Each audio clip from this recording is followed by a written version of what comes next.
Bonjour à tous, Emmanuel Bataille, ravi de vous accueillir pour ce webinaire sur les nouveaux vaccins Covid. Avec moi ce soir, Dr Sylvie Quelet, bonsoir. Bonsoir. Vous êtes directrice déléguée à la santé publique de l'Agence régionale de santé et vous nous parlerez ce soir du calendrier vaccinal et des cibles vaccinales. Également le professeur Jean-Louis Queuc, bonsoir. Bonsoir. Vous avez été professeur agrégé au Val-de-Grâce et vous pilotez l'application mesvaccins.net. Et enfin, docteur Jean-Luc Delaban, bonsoir. Bonsoir. Vous êtes médecin généraliste à Bordeaux et vous êtes élu de l'URPS Médecins. Vous nous parlerez de l'organisation de la vaccination. Voici les différents thèmes que nous aborderons ce soir. Vous avez la possibilité, bien évidemment, de poser vos questions au travers du module questions-réponses et pas du chat, je le précise. Donc, dans votre menu en bas, normalement, vous avez QR, module questions-réponses, pour pouvoir poser vos questions et nous prendrons le temps, à l'issue de cette présentation, d'y répondre, bien évidemment. Donc, pour démarrer, le virus est toujours là, moins fort, mais une incidence quand même qui reste présente, même si ses effets sont moins importants. Docteur Sylvie Quelet, donc une campagne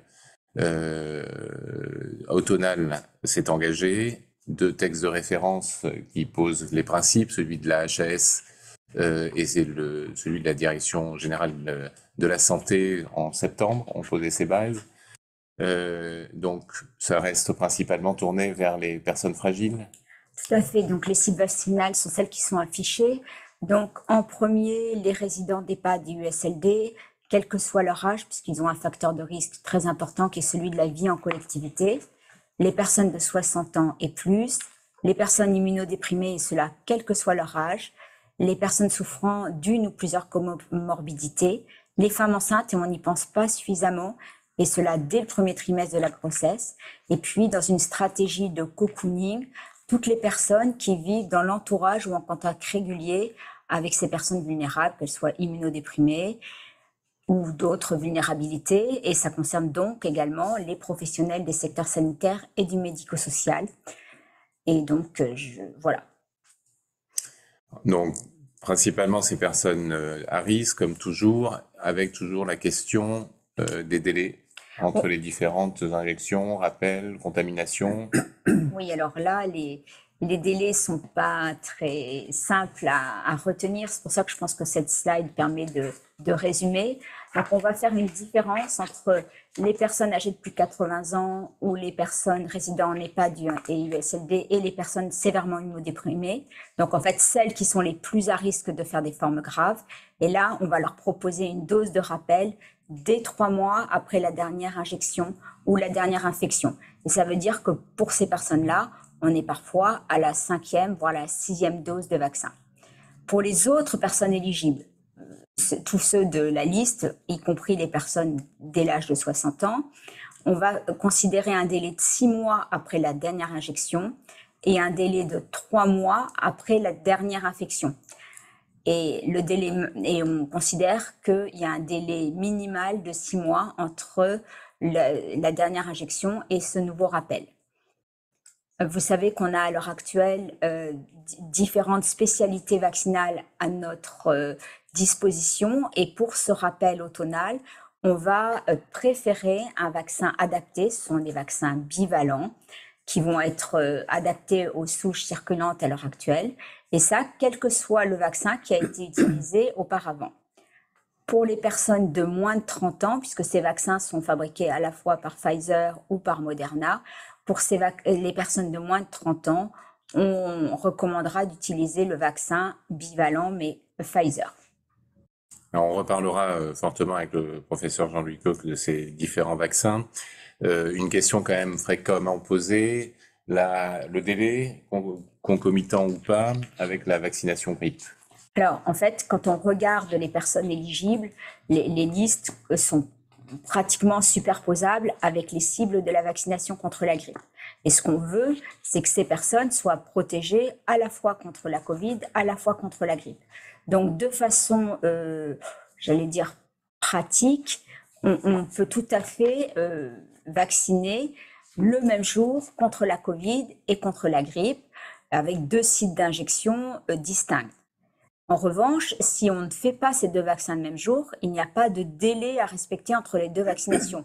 Donc, on peut faire le lendemain, la semaine d'après, 15 jours après. Mais vraiment, l'idée, c'est que ces personnes à risque soient bien protégées contre ces 2 maladies. Autre point important sur lequel vous souhaitez insister, c'est la traçabilité dans vaccin Covid. Oui, alors vous allez voir que dans la slide d'après, je vais vous présenter les couvertures vaccinales.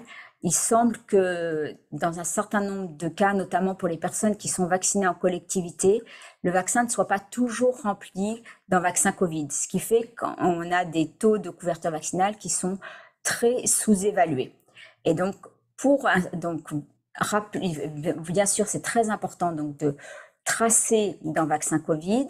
Vous pouvez tracer les vaccins que vous injectez contre la Covid, et puis vous avez un motif qui est rappel concomitant avec la grippe, et donc ça permet de tracer dans un même temps les 2 vaccins que vous auriez injectés le même jour. On a déjà des questions qui arrivent. Je vous rappelle donc le module questions-réponses QR sur votre menu de l'application. On va reprendre tous les cas cliniques, mais là, il y a déjà une question pour les personnes de plus de 60 ans et moins de 80 ans. Faut-il faire un rappel s'il y a déjà eu 4 doses ou moins de 3 doses et une infection? Oui, alors là, la particularité de cette campagne de vaccination, c'est bien de s'adapter à des virus automnaux qui circulent en ce moment, et donc on va plus compter le nombre de doses. Ces personnes sont éligibles à une vaccination aujourd'hui, et donc il est nécessaire, quel que soit le nombre de doses qu'ils ont reçues précédemment, de leur faire cette injection de rappel. Bien sûr, s'ils n'ont jamais été vaccinés, pour le coup, il faut faire une primo-vaccination, et ça, on le fait, je pense que le professeur Koch en parlera, avec le vaccin initial. D'autres questions qui arrivent, effectivement, mais on continue un petit peu, on les prend au fur et à mesure. Vous évoquez les couvertures vaccinales, donc elles sont toujours très fortes en termes de doses et premiers rappels, mais ça baisse ensuite un peu. Oui, alors en fait, je vous ai mis entre parenthèses les taux nationaux. Alors vous voyez que pour la vaccination 2 doses, on est au-dessus du taux national, on est à 91%, et là c'est toute population confondue. Mais si on s'adresse aux plus âgés, on est bien au-delà de 95%. Les personnes qui ont reçu un rappel, 85%, et par contre ça chute beaucoup sur 2 rappels, on est à 36%. Alors même si on est toujours au-dessus des taux nationaux, c'est quand même pas très important. Vraiment, on pense très sincèrement que les taux sont sous-estimés. Et vous voyez que si on regarde ce 2e rappel, plus les personnes avancent en âge, ou plus elles sont à risque parce qu'elles résident en EHPAD ou en USLD, plus elles sont vaccinées. Donc, on est un petit peu rassuré sur la protection de ces personnes les plus à risque. Et puis, je vous ai mis un encart avec la vaccination des professionnels de santé et des professionnels d'EHPAD ou du SLD. Vous voyez que là, on a des taux très élevés pour les deux premières injections et pour la dose de rappel.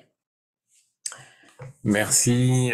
On poursuit avec donc les différents vaccins qui existent aujourd'hui.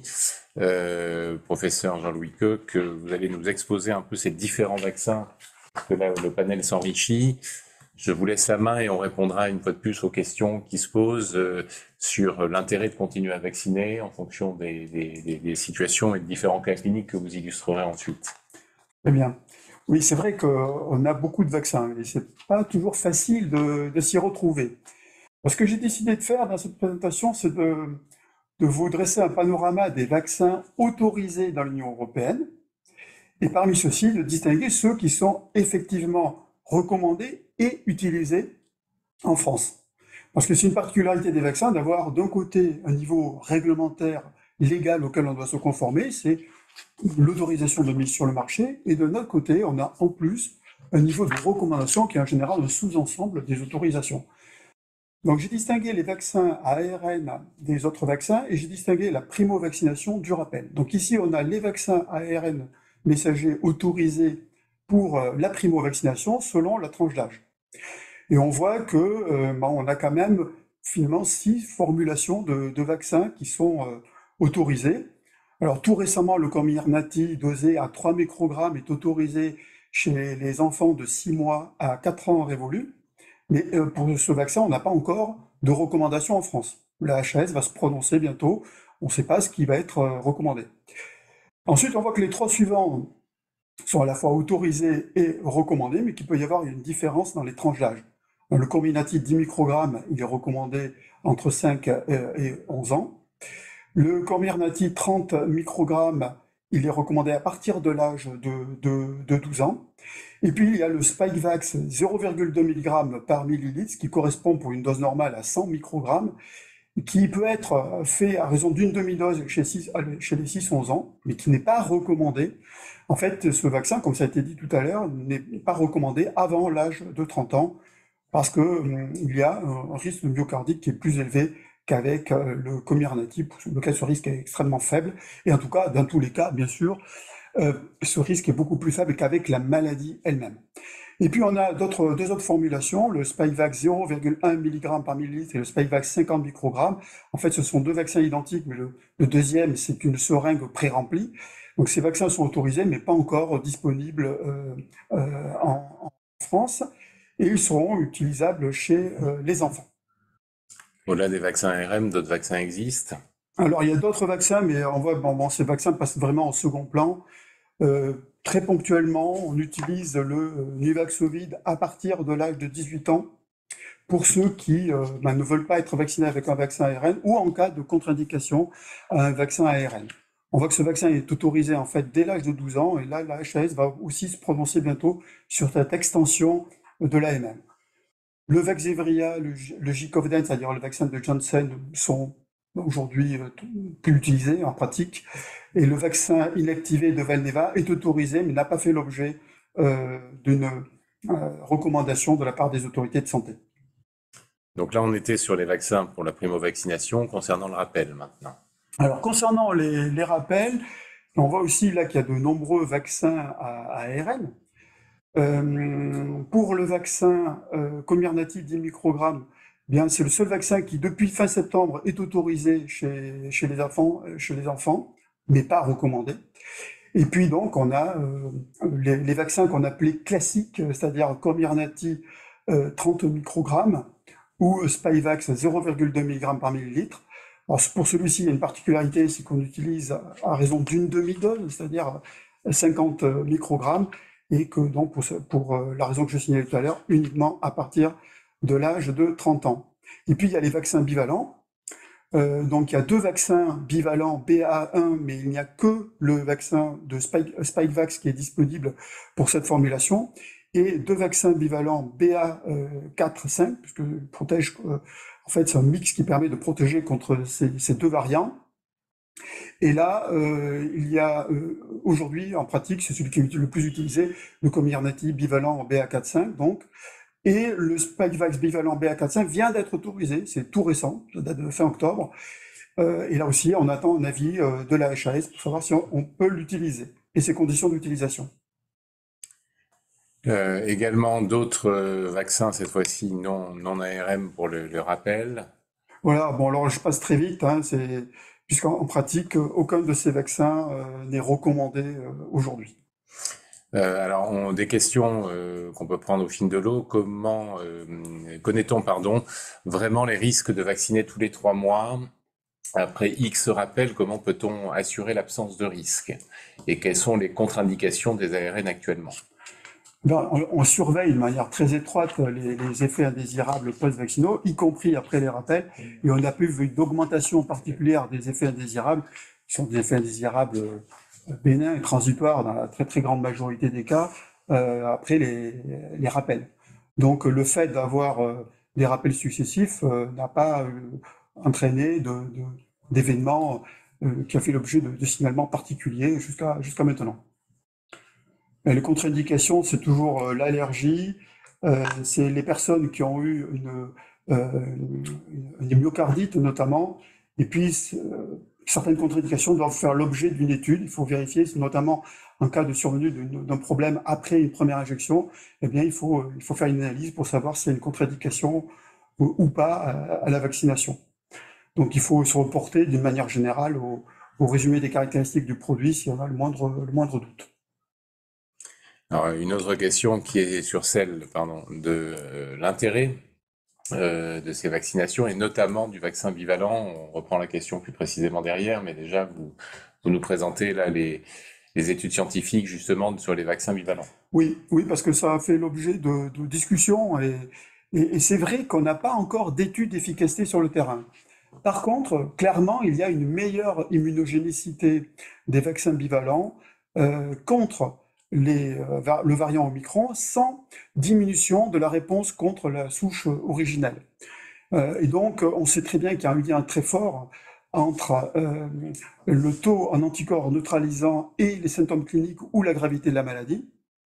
Et d'ailleurs, sur cette base, on a estimé que le vaccin bivalent, par rapport au vaccin classique, permettrait d'éviter 8 hospitalisations pour 1000 personnes vaccinées. Donc un gain tout de même substantiel qui encourage à faire cette vaccination, d'autant plus que la tolérance est identique par rapport au vaccin qu'on connaît. Enfin, c'est un petit peu comme le vaccin contre la grippe, hein, c'est des vaccins quand même très proches, c'est juste la séquence du virus qui change.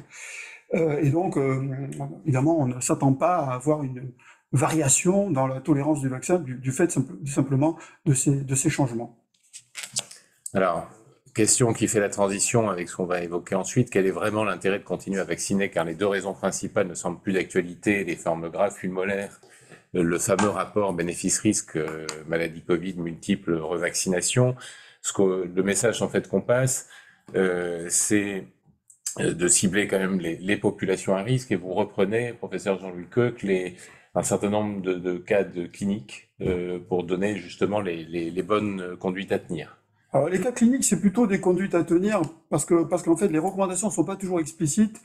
Et j'ai voulu prendre des cas, justement, un peu limites, où on peut se poser des questions pour traiter ces cas. Pour ceux qui sont parfaitement traités par les iconographies du gouvernement, je ne vais pas détailler davantage.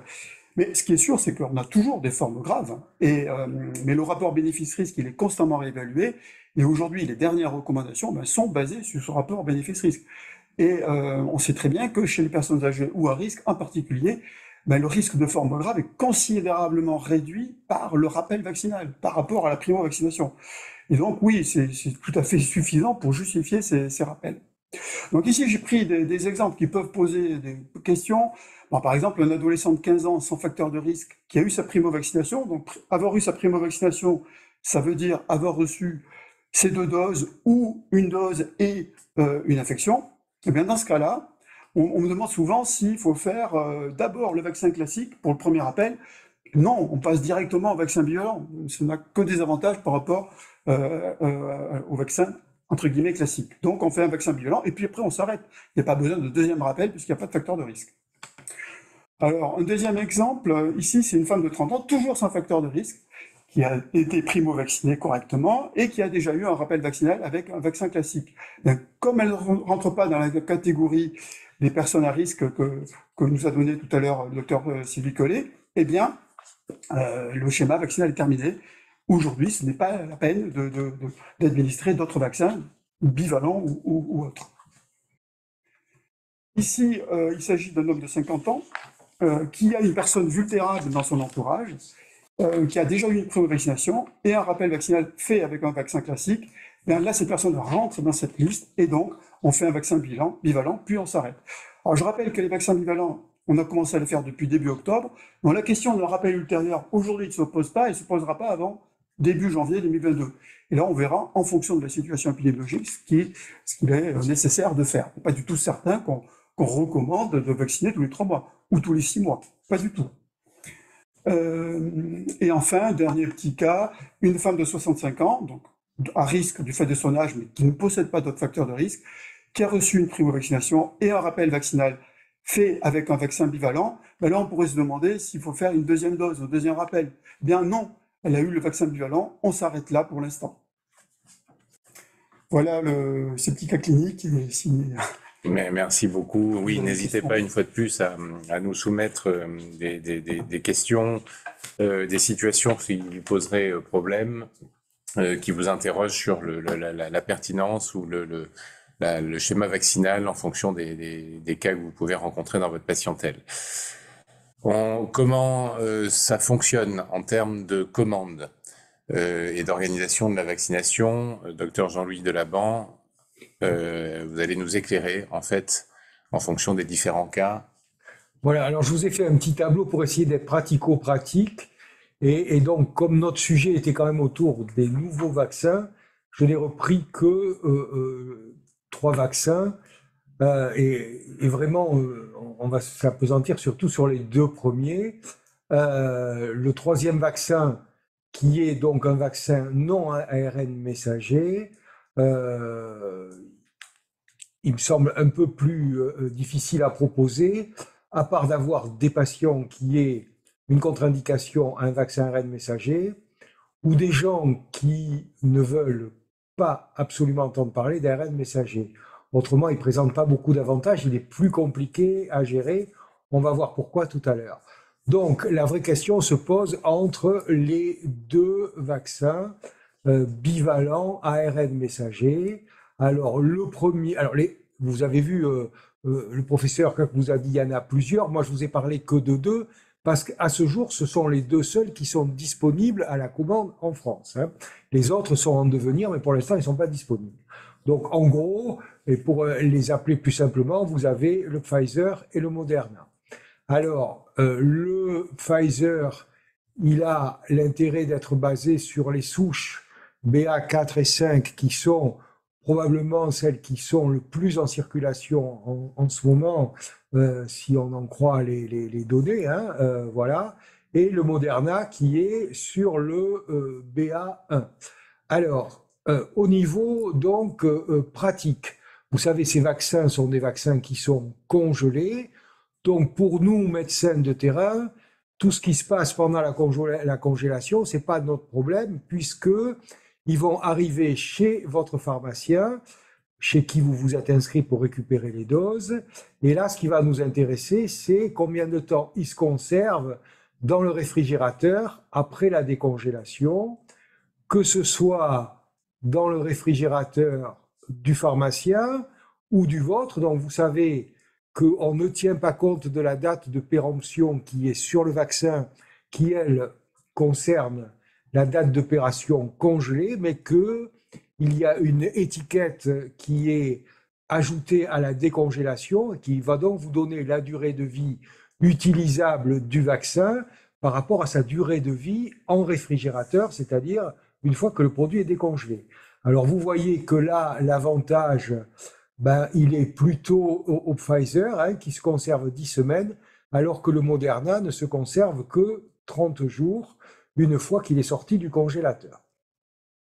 Alors, une fois que vous avez récupéré donc le vaccin et que vous l'avez sorti du réfrigérateur, soit parce que vous êtes allé chercher chez le pharmacien s'il est à côté de chez vous, soit que vous l'avez sorti de votre propre réfrigérateur, et bien là, les 2 sont à égalité, c'est-à-dire à température ambiante, ils se conservent chacun 24 heures. Alors, vous allez voir, on va différencier la température ambiante et puis le moment à laquelle vous allez ouvrir le flacon et prélever la première dose. Là, vous allez voir que ce n'est pas pour tous les 2 pareil. En revanche, vous voyez déjà un mauvais point pour le Novavax, c'est qu'une fois qu'il est décongelé et sorti du réfrigérateur, il ne se conserve plus que 6 heures. Donc, il va falloir agir assez vite. Alors après, il y a des petites différenciations dans la manipulation. À vous rappeler aussi que ces nouveaux vaccins bivalents n'ont pas besoin d'être dilués. Vous vous souvenez que les premiers, en particulier, certains, il fallait les diluer. Le Pfizer, là, il n'y a pas besoin de le diluer. Ils sont prêts à l'emploi. Il y a les petites différences de manipulation. Pour le Pfizer, il faut retourner 10 fois délicatement le flacon, alors qu'il est préconisé de ne pas secouer le Moderna. En revanche, le Moderna, vous verrez, il faut le retourner à chaque fois que vous faites une prise. Diapo suivante. Voilà. Alors maintenant, comment ça se passe? Donc, les seringues, c'est pareil, vous n'avez pas à vous poser de questions sur leur qualité. Le pharmacien vous donne d'entrée le nombre de seringues qui est adapté. Les aiguilles sont serties, donc vous n'avez pas de souci avec ça, hein. Et donc, avec le Pfizer, vous tirez largement 6 doses de 0,3 millilitres. J'ai essayé d'en faire 7, c'est pas possible. Mais 6 doses, c'est large. Mais 7, c'est pas possible. Et avec le Moderna, 5 doses tout juste, hein. Là, il y a vraiment pas beaucoup de rab. Et vous voyez que l'un des inconvénients du Novavax, c'est qu'il y a 10 doses. Donc, si vous ne voulez pas gaspiller de produits, en gros, vous avez 6 heures pour injecter 10 doses. Donc, clairement, en médecine de ville, c'est quasiment impossible. Parce que déjà qu'il n'y a pas beaucoup de candidats à ce vaccin-là, il faudrait, dans une unité de 6 heures, réussir à trouver 10 personnes qui voudraient se le voir injecter. Donc, je vous l'ai mis pour qu'on connaisse, mais je pense qu'on ne va pas beaucoup l'utiliser. Alors, dernière chose, là qui était plutôt en faveur du Moderna, c'est qu'une fois la première ponction faite, eh bien, vous avez 12 heures pour utiliser le Pfizer, alors que vous avez 19 heures pour utiliser le Moderna. Ça veut dire que ça peut être, si vous commencez une fin d'après-midi, vous pouvez encore l'utiliser le lendemain matin, ce qui est pas mal. Alors, en sachant que le prochain qui va arriver, qui va être un B4, B5 aussi, sera de Moderna et aura cet avantage par rapport au Pfizer, c'est que lui aura aussi cette capacité à se garder 19 heures. Donc, du coup, il pourra peut-être devenir plus intéressant que le Pfizer a utilisé. Alors après, quel que soit le produit, le mode de commande est toujours le même, hein. C'est-à-dire que vous devez passer commande chez le pharmacien chez qui vous êtes référencé, la journée du lundi, la journée du mardi jusqu'à 23 heures. Et en ce moment, ça a fait quand même beaucoup de progrès par rapport au début de la pandémie, hein. La livraison se fait la même semaine, en gros le jeudi après-midi ou le vendredi, si j'en crois mon expérience personnelle. Voilà, en gros, après, si vous avez des questions plus pratico-pratiques, mais ce qui me paraît être essentiel pour le côté pratique et l'utilisation de ces vaccins. Ben, merci beaucoup aux uns et aux autres parce qu'on a scrupuleusement respecté le temps qui est normalement voilà, de vous faire une présentation d'ensemble en une demi-heure de façon à laisser le temps aux échanges, aux questions-réponses. On en a déjà eu quelques-unes qu'on a pris au fil de l'eau. N'hésitez pas à en poser si vous en avez, hein. On est là pour chercher à répondre ou si jamais on n'a pas les réponses immédiatement, pouvoir vous recontacter derrière avec les éléments plus précis. Bon, quelques messages importants. Donc, ces nouveaux vaccins, des cibles qui restent sur les populations fragiles. L'important de remonter les informations dans Vaccin Covid pour alimenter les éléments statistiques parce que c'est effectivement important. Ouais. Donc, si vous voulez juste, mais bon, pour ceux qui ne connaîtraient pas la manipulation de vaccin Covid, hein, donc il faut aller sur le portail Amélie. Quand vous êtes sur la page d'accueil, une fois que vous avez sur la gauche dans une liste vaccin Covid, donc on clique dessus et là on rentre par le numéro de sécurité sociale du patient sans la clé. Donc il va vous retrouver le patient et d'entrée de jeu, vous allez tomber sur les vaccinations qu'il a eues, ajouter une vaccination. Et là, en effet, avant tout, on va vous demander si vous faites le vaccin seul ou si vous l'associez le même jour au vaccin anti-grippe. Donc, une fois que vous avez enseigné ça, c'est toujours les mêmes questions et ça n'a pas changé pour la revaccination, c'est-à-dire le type du vaccin que vous avez utilisé. Vous allez avoir un pop-up qui s'ouvre en vous disant « Attention, ce n'est pas le même vaccin que la dernière fois », ce qui est le cas quand vous utilisez un bivalent puisqu'il n'existait pas. Donc, vous cliquez OK, vous cliquez sur le nom du bivalent, le numéro du lot qui est marqué sur la bouteille que vous devez enseigner. Après, si vous avez fait bras droit, bras gauche, où est-ce que vous avez, en général dans votre cabinet, le code postal, et puis vous attestez que le patient est d'accord. De toute manière, s'il veut le QR code, il n'a pas le choix de ne pas l'être.